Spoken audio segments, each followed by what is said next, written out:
नमस्कार, Bharat express MP digital में आपका स्वागत है। मैं हूं हरिशंकर कुमार। बुंदेलखंड बीजेपी के लिए सबसे मजबूत क्षेत्रों में से एक है, जहां पार्टी का प्रदर्शन लगातार अच्छा रहा है। 2018 में इस क्षेत्र की 26 सीटों में से बीजेपी ने 16 सीटों पर जीत दर्ज की थी, जबकि कांग्रेस ने 8 सीटें ही जीती थी। एक सीट बसपा और एक सीट सपा ने जीती थी।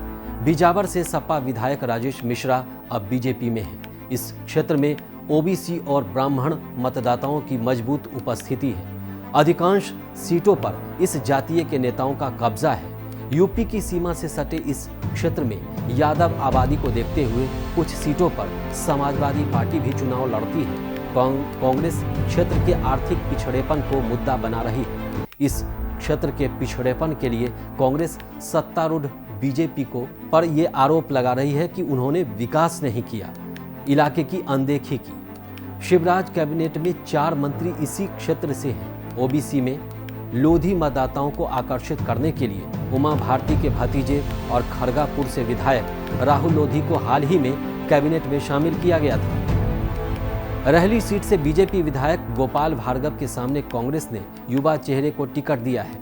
कांग्रेस ने गोपाल भार्गव के मुकाबले ज्योति पटेल को अपना प्रत्याशी बनाया है। अब आपको बताते हैं कि बुंदेलखंड में बीजेपी कांग्रेस के कौन कौन महत्वपूर्ण नेता हैं। सबसे पहले बात करते हैं बीजेपी की। रहली सीट पर गोपाल भार्गव, तुर्खी सीट से गोविंद राजपूत, खुरई से भूपेंद्र सिंह, खरगापुर में राहुल लोधी। अब कांग्रेस की बात कर लेते हैं।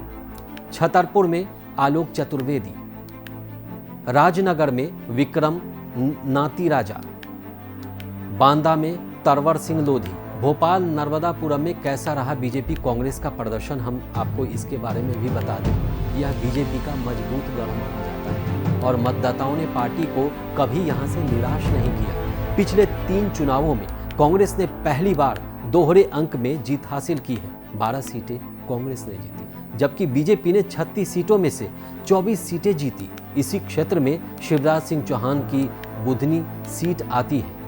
शिवराज सुनिश्चित करते हैं कि पार्टी आसपास की सीटों पर जीत हासिल करे। 2018 में भोपाल की 7 सीटों में से बीजेपी ने 4 और कांग्रेस ने 3 सीटें जीती थी। महत्वपूर्ण नेता कौन हैं बीजेपी में? बुधनी में तो माननीय शिवराज सिंह चौहान मुख्यमंत्री खुद ही हैं, जबकि भोपाल मध्य में ध्रुव नारायण सिंह हैं।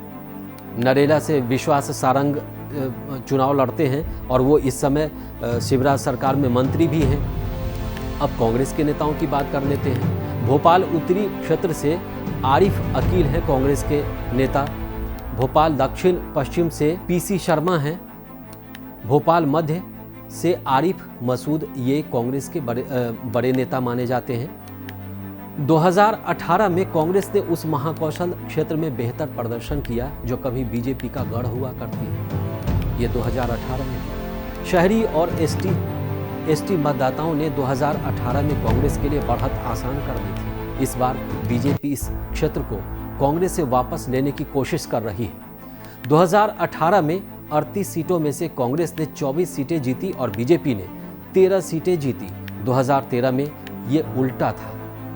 यह वह क्षेत्र है जहां से कांग्रेस के सीएम उम्मीदवार कमलनाथ चुनाव लड़ रहे हैं। इस क्षेत्र में बड़ी संख्या में ओबीसी और एसटी मतदाता हैं। बसपा इस बार गोंडवाना गणतंत्र पार्टी के साथ गठबंधन में, जिससे कुछ सीटों पर कांग्रेस और बीजेपी दोनों की जीत की संभावना प्रभावित हो सकती है।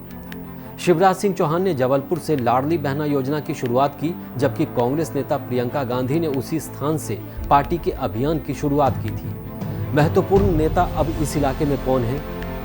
नरसिंहपुर में आप देखिए तो केंद्रीय मंत्री जो इस बार मध्य प्रदेश में विधानसभा चुनाव लड़ रहे हैं, हम बात कर रहे हैं प्रहलाद पटेल की। जबलपुर में राकेश सिंह हैं। उसके बाद निवास जगह एक आता है, वहाँ पर फग्गन सिंह कुलस्ते हैं। अब कांग्रेस की बात करें तो छिंदवाड़ा में कमलनाथ हैं जो मुख्यमंत्री के प्रत्याशी हैं इस बार। जबलपुर में तरुण भनोत, निवास में अशोक वर्षकोले। एमपी चुनाव में बीजेपी के गढ़ में कैसे हो हाथ का कब्जा कांग्रेस के आगे?